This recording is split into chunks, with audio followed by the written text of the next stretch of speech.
Hello everyone, welcome back to my channel विपीज learning lab.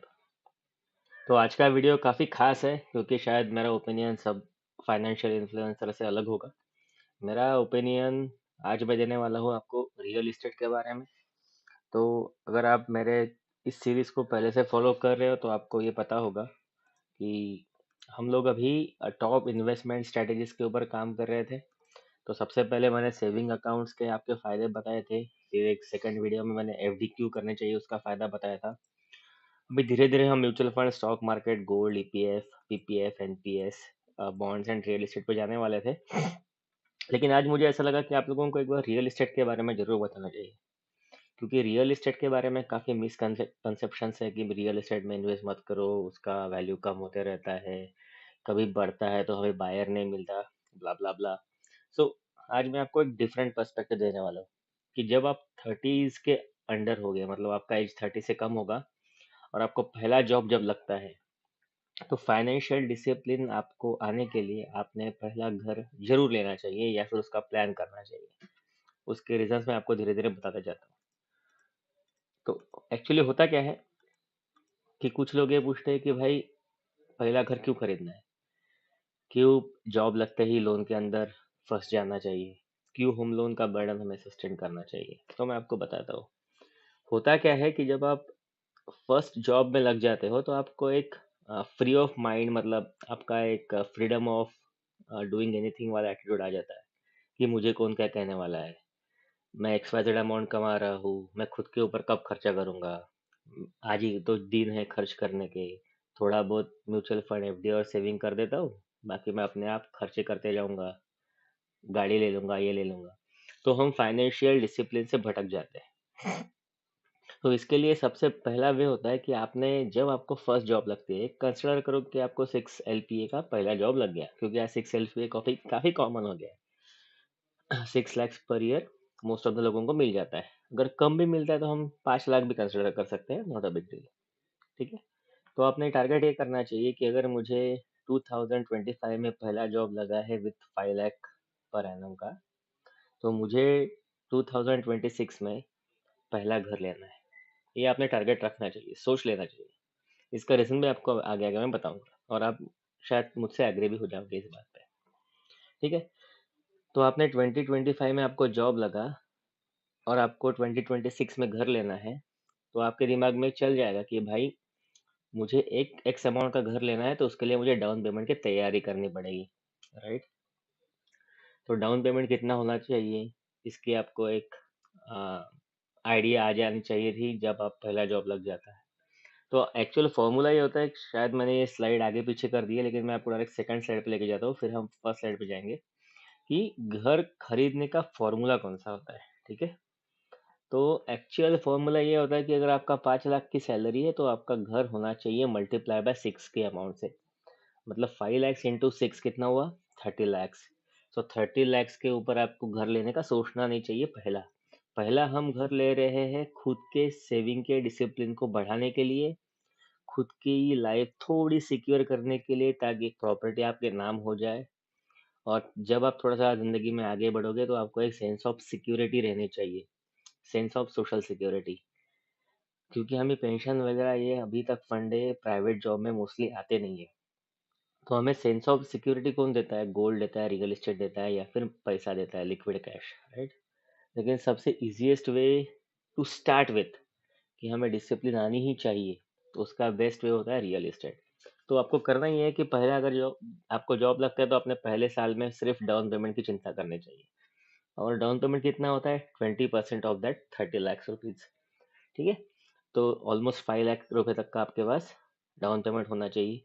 मैंने यहाँ पे 25% इसलिए लिखा है क्योंकि काफ़ी बार क्या होता है कि कुछ कुछ यहाँ पे 30 लैक्स का घर होता है, लेकिन थोड़े बहुत स्टैम्प ड्यूटी, रजिस्ट्रेशन, इधर उधर के सर्विस चार्जेस, बैंक्स के लोन अप्लाई करने के लिए लग जाते हैं। So you should build your down payment corpus in the first year of your job. थोड़ी आरडी, थोड़ी एफडी चालू करके ही रखो, उसमें मैं नहीं कह रहा। लेकिन आपने 3 टाइप में सेग्रीगेट करना चाहिए। पहला होता है डाउन पेमेंट के लिए अमाउंट, सेकंड होता है अपना कुछ इमरजेंसी फंड के लिए एफडीज या फिर सेविंग अकाउंट्स, और तीसरा होता है कोर लिक्विड सेविंग, जो आपको कभी अगर छोटी बड़ी चीज़ों के लिए कुछ खर्च करना है तो वहाँ पे आप सेविंग करो और बाकी एक्सपेंस में चलते जाएगा। तो पहले आपने ये 3 काम करने चाहिए और बाकी बची हुई रकम ही अपने एक्सपेंस के लिए रखनी चाहिए। That's it. ठीक है? तो आप बोलोगे कि भाई 5.5 लाख की तो सैलरी है, पहले साल में कैसे जमा हो जाएगा? ऑब्वियसली नहीं होगा।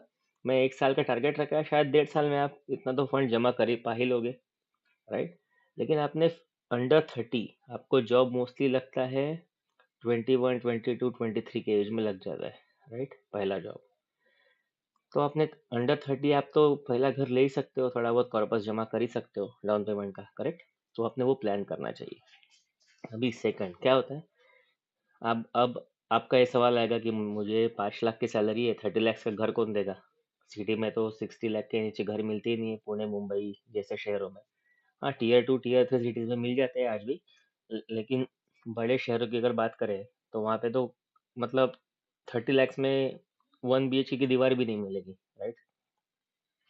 तो इस केस में एक लॉजिक क्लियर रखो कि इमोशनल अटैचमेंट या फिर पीयर प्रेशर या फिर लोग क्या कहेंगे, इसके अंडर ना आते हुए हमें outer periphery of the city में घर लेना चाहिए।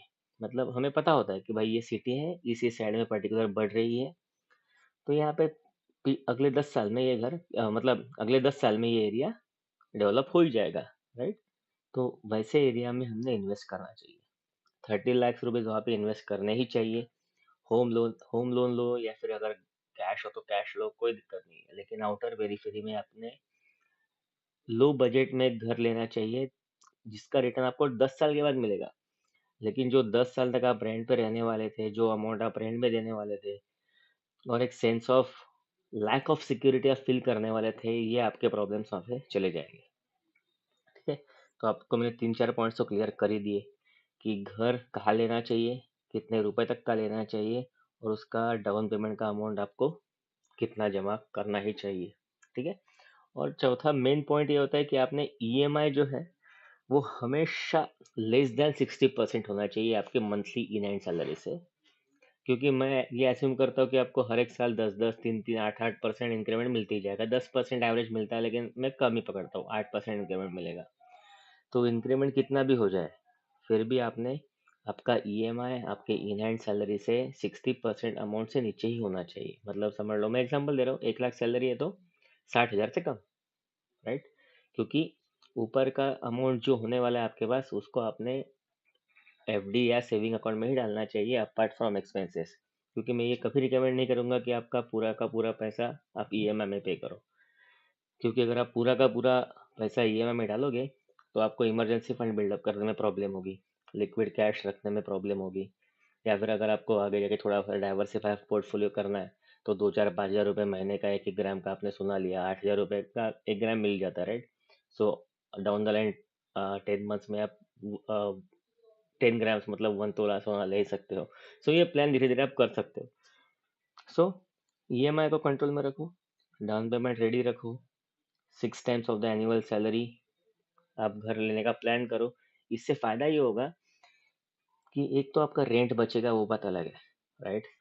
लेकिन उसके साथ साथ आपको एक सेंस ऑफ सोशल सिक्योरिटी भी आएगी, और जो आपको ये बताएगी कि आपने कितना खर्चा करना चाहिए। आपको एक फाइनेंशियल डिसिप्लिन आएगा, और जैसे ही आपका फाइनेंशियल डिसिप्लिन आता है तो एक बार घर होम लोन क्लियर होने के बाद भी आप उस आदत से दूर नहीं जा सकते।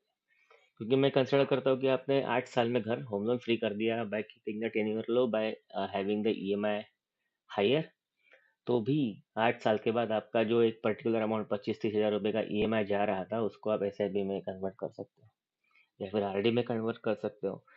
और अभी आपको वो 25 हज़ार की जरूरत ही नहीं पड़ने वाली है आगे जाके भी, क्योंकि आपने वो 25 हज़ार का ईएमआई 7 से 8 साल तक, जब आप इनिशियल फेज में थे, जब आपके मौज करने के दिन थे, तब आपने वो सेव करने की एक डिसिप्लिन डाल दी थी खुद को। सो इसके मल्टीपल बेनिफिट्स हैं। एक तो आपकी प्रॉपर्टी खुद के नाम से हो गई है, राइट? दूसरा, आपको एक फाइनेंशियल डिसिप्लिन आ गया है। दो, तीसरा, आपको 10 साल के बाद उसका रिटर्न कम से कम मल्टीप्लाई तो वैल्यू हो ही जाती है। 30 लैक्स की 60 लाख की खुद की प्रॉपर्टी होने वाली है आपकी, वो एक हो जाएगा।